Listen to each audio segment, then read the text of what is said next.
We've been together for so long. So we've talked about this. And what you do when something like that happens is you take care of each other. In every way, you take care of each other. My name is Frederick, and this is Sally Hersom. She can't talk.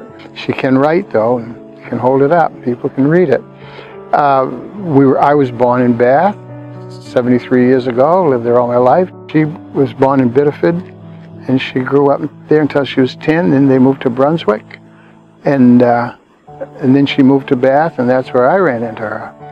I'm going to tell you a real love story. She was a cheerleader at Brunswick, and I was an athlete at Moss High School. We were down at Popham Beach, and it was September, and it was the harvest moon, which is the beautiful, great big harvest moon. There was a whole group of us young people down there. It was between our junior and senior year in high school. And we're watching, and over Bay Point, the moon came up, and I was standing there, and she was standing there, and a whole group of us. She says, it's cold. She says, you want to get warm? And I opened my coat up, and I says, come over here for a minute. And she did. And she was a tiny little thing. And she cuddled up in my coat. It was all over. It's been a couple of years, at least, or longer, when she couldn't walk upstairs anymore. She had to go up on all fours. But we didn't know what it was, and she was real short-winded. When she'd have a wine at night, she'd slur her words with one wine, and she could drink 3 bottles of wine and never slur her words. She might fall over, but she wouldn't slur her words. She could talk just fine. And we decided we had to go to the doctor. And we went to her doctor, who immediately sent us to Dr. Taylor, and he was real good about what he did, and he tested her really well. She was diagnosed 9 months ago, with ALS, and I take care of her.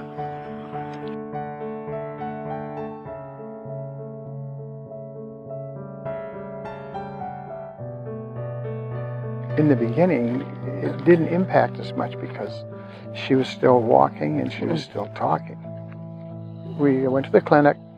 We found people at the clinic were all excellent. They all knew their jobs. They were all very helpful.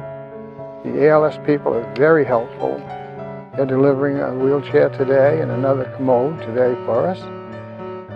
But then as it went along, what the clinic did do is it set us up to have her voice banked. Her voice was voice banked for 6 weeks with pine tree. They voice banked 800 phrases so that when she types it, it comes out. And then when she can't type, because she'll lose the use of her hands eventually, and do it with her eyes. And so the clinic set us up with all this stuff to make sure that we took advantage of it. We've been with Midcoast Hospital since, I don't know, probably since it opened. We do rely on the clinic. We rely a lot on Dr. Taylor's office, period. And our primary care. I'm glad that we have that team in this area, because I think it's a good team. We've never had any problem with Midcoast. We never have. They've been wonderful to us, yeah. And we've been here a long time. And we make the most of what we have. We get up every day, and I feed her, which is nice. I have nothing else to do but take care of her now. I give her a bath once every 2 weeks. She gets a shower, and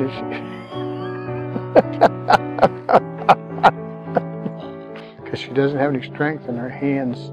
And what does she do? Oh, I do her hair for her. I color it, and I do it. I did her hair this morning.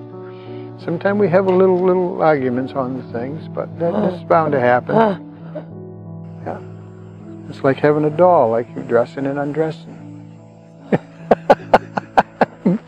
So we just take care of each other, and it doesn't matter what it is. Stage 4 cancer, or ALS, or whatever it is. You don't know how long they're going to live. They might live 6 months. They might live 10 years. This is the thing, is you don't know how long you're going to have them. So you make the most of what you have, as long as you have them. And I never once wanted to trade her in all once.